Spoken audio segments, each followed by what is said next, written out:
Learning target 2, evaluate relationships in function notation through substitution and by graph. So the graphing one might seem a little easier, but like function notation, it always seems really confusing, and hopefully I can make this not as confusing. If not, we'll talk about it in class. So function notation, a notation is just a different way to write something. So it's like normally a shorter way to write something. Where function is named with a letter and the input shown in parentheses after the function. So here we're seeing this, and I want you to write down how we say this. So when we see this, we say this as f of x. So the example, f of x equals 4x plus 1 represents the function y equals 4x plus 1, and f is the name of the function. So whenever we have something like this, like f of x, that's just like y. So like normally we have y equals 4x plus 1. Well, now we're just going to call it f of x equals 4x plus 1. You could have more than one function. You could have g of x equals 6x minus 5. And you could talk about this. You could say like the slope of f of x is 4, or the y-intercept of g of x is negative 5. You could say different things about them. But you're going to see when we have problems, you're going to see different things like find f of x where f of x equals 7, or find f of 7. And they're two very different things, and I want to explain that to you. So we're going to get to that in a little bit. So that's where I'm going to talk about this. So function notation, instead of writing y equals 5x plus 6, we're going to use f of x equals 5x x plus 6.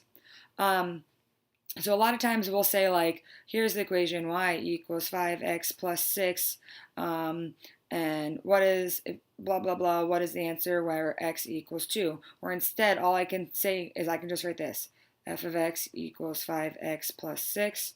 Now we're trying to find what is f of 3. So that was f of x, so this is f of 3. So all I would do then is I would take this number and plug it in. So I would have 5x plus 6. So now I'd have 5 times 3 plus 6. 5 times 3 is 15. Plus that 6, I get 21. So f of 3 equals 21. So that's one big thing I want you to realize. When you have an f of and a number, you're plugging that number in to the function and finding the answer. A different thing that you'll see on the next one, if I gave you this, f of x where it equals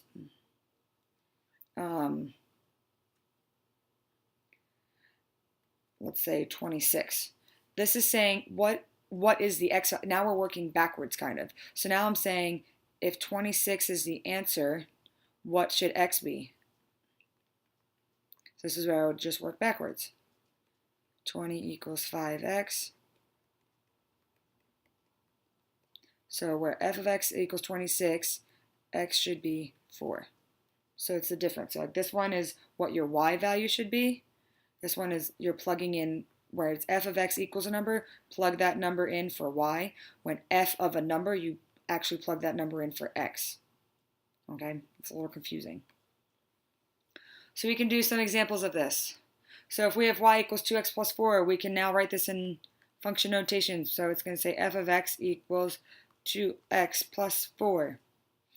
F of 3, so that means I am just plugging in this 3 for that x. So now I'm going to have 2 times 3 plus 4.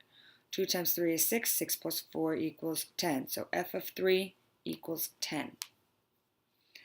Not all functions are expressed as equations, so a lot of times you're going to see it as a graph. The graph below is a function, and we know this because we just did the vertical line test. This passes the vertical line test. And this isn't telling me an equation, right? We're just calling this f of x. I don't know what this equation is. It's a bunch of different lines. I don't even know what it's about. Maybe it's time and money or whatever. But it's showing you coordinates. So it's saying here at the point where x is 4, so here's my x and here's my 4, right here. It has a coordinate point. So this point right there is 4, and then f of 4. So that, right, because this is where my x value is 4 for that function, right? This is where my x, because these are my x's, it's where my x value is 4 for this function. But we can actually plug that in and find that out on a graph. So f of 4 on this graph is 1. So that point is actually 4, 1. So f of 4 for this graph, the answer to that is 1. So then I can check f of 2, come up here, find that point, is 4. F of 2 is 4. So then it's saying, what is the value of f of 6? F of 6, here's my 6, come up, there's my point, go over, f of 6 equals 2, oh, I don't know why I wrote 6 again, equals 2. So then this now one says, what is f of x where it equals 1? So remember, this is now saying my answer is 1, what was the x? So this one is where I'm working backwards, just like I was explaining in the other slide. This is where I'm working backwards. So now I'm finding where I get 1. So if I look at where I get 1, here's 1, here's 1. And now I'm just finding what are those points. So it could be 4, and it could be 9. My answers are 4 and 9.